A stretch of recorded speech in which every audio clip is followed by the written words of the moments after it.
विधायक जी, तीन विधायक जो रूट कर चले गए, उनका कहना है कि केवल जयराम महतो का संबोधन हुआ, हम लोग का नहीं हुआ। मैं स्वयं महामहिम से मैंने कहूँगा कि भाई अगर ना ही ले मेरा नाम, अगर किसी का मान, हमने तो कभी कहा नहीं पत्रकार में, हम अपने कोने में बैठे हैं। अब महामहिम के हृदय में क्या चल रहा है वो किसने देखा?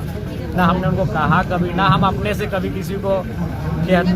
तो अब ये उनका विषय है। हमें जैसा कि हमने भी जानकारी लिया, वो शायद सीनेट के मेंबर है, तो सीनेट के मेंबर जब उन्होंने कहा तो उसमें तीनों का नाम ऑटोमेटिक आ गया। मैं इस विद्यालय का, मैंने विश्वविद्यालय का सीनेट का मेंबर नहीं हूँ, इसलिए मेरा नाम अलग से लेना पड़ा उनको, ऐसा लोग कह रहे हैं। मैंने पूछा कि भाई हमें भी लगा कि उनका भी नाम ले ही लेते हैं, तो शायद प्रोटोकॉल ये था कि वो सीनेट के मेंबर। विश्वविद्यालय पर वो लोग नाराज होकर चले गए तीनों विधायक। देखिए उसमें हमारा कोई दोष नहीं है बंद हुआ ना। मैंने महामहिम को कहा है कि महामहिम मेरा नाम है। अब मैं उस मैंने उस उम्र में नहीं हूँ कि मैं अपना नाम सुनने के लिए, लेकिन हाँ ये मेरा सौभाग्य है कि महामहिम को ऐसा लगता है कि मैं अपने क्षेत्र में कार्य को लेकर एक्टिव रहता हूँ, वो मुझे बोल नहीं पाते। बार बार राज्यपाल का आपका इतना करीबी होना कोई राजनीतिक संकेत भी है क्या?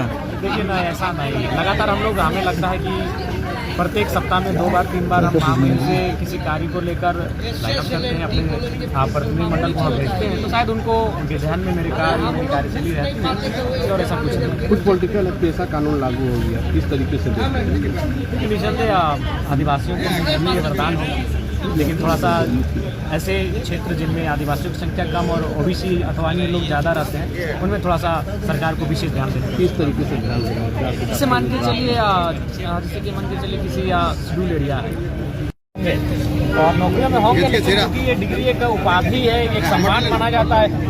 हालांकि हमें लगता है मैक्सिमम लोग नौकरियों की तलाश में है। और सीजीएल का भी रिजल्ट निकला है, उसमें भी अब सुप्रीम कोर्ट में लोग पहुंच चुके हैं, और उपा सिपाही, झारखंड पुलिस जैसी जो बुनियादी नौकरियां हैं वो उनका तक कंप्लीट नहीं हो पा रहा है।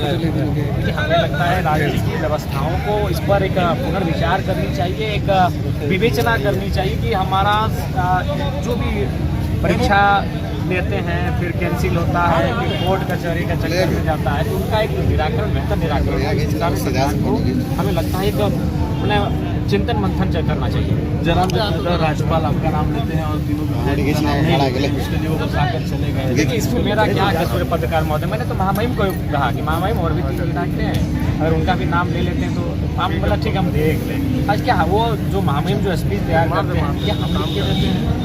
क्या हमने आगे उनसे ऐसा कहा? मेरी ना, उनके दिल में हम हैं, उनको उनके जहन में हम हैं, वो मेरा नाम पुकारते हैं। हालांकि मेरे लिए सम्मान की बात है, लेकिन मेरा मानना है बाकियों का लेना चाहिए था। अब महामहिम चूंकि बहुत सारे लोग थे, अब क्यों क्या कारण है भाई, ये मेरा विषय नहीं। एक अंतिम सवाल हम पूछना चाहिए, कल 25 दिसंबर को नहीं जाना चाहिए था। महामहिम का कार्यक्रम था और वो पुराने राजनेता है, कम से कम उनको एक नाम न लेने से कार्यक्रम को छोड़ के नहीं। सवाल जयराम दा, कल 25 दिसंबर को मनुस्मृति दहन दिवस मनाया गया और मनुस्मृति को भरे सड़क पर जो है लात मारी गई, माँ सरस्वती की गाली दी गई यही धनबाद में, उसके लिए क्या कहिए? क्या ऐसा करने वाले लोगों को सरकार उस पर शिकंजा कसे और पुलिस उस पर कार्रवाई करे? कि माँ सरस्वती पूजनीय है, एक बहुत बड़ी आबादी की आस्था की प्रतीक है, अगर किसी की आस्था को ठेस ना पहुंचे, इस बात का ध्यान रखें। मनुस्मृति को जलाना कितना तार्किक है? मनुस्मृति को पढ़ा नहीं है बंदो, और मनुस्मृति का विवाद क्या है उसको कभी हम लोग कभी उस पर जाने नहीं है। जब हम चीज़ों को जानेंगे तभी हम एक क्लियर स्टेटमेंट दे पाएंगे। लेकिन फिर भी लात रखना धार्मिक किताब नहीं, किसी भी किताब में नहीं, किसी भी किताब में सही नहीं। अगर उसका विरोध कर सकते हैं तो आप ये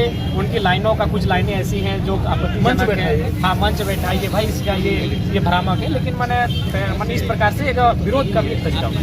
तो ये था हमारे साथ डुमरी के विधायक जयराम महतो और डीबीएमके का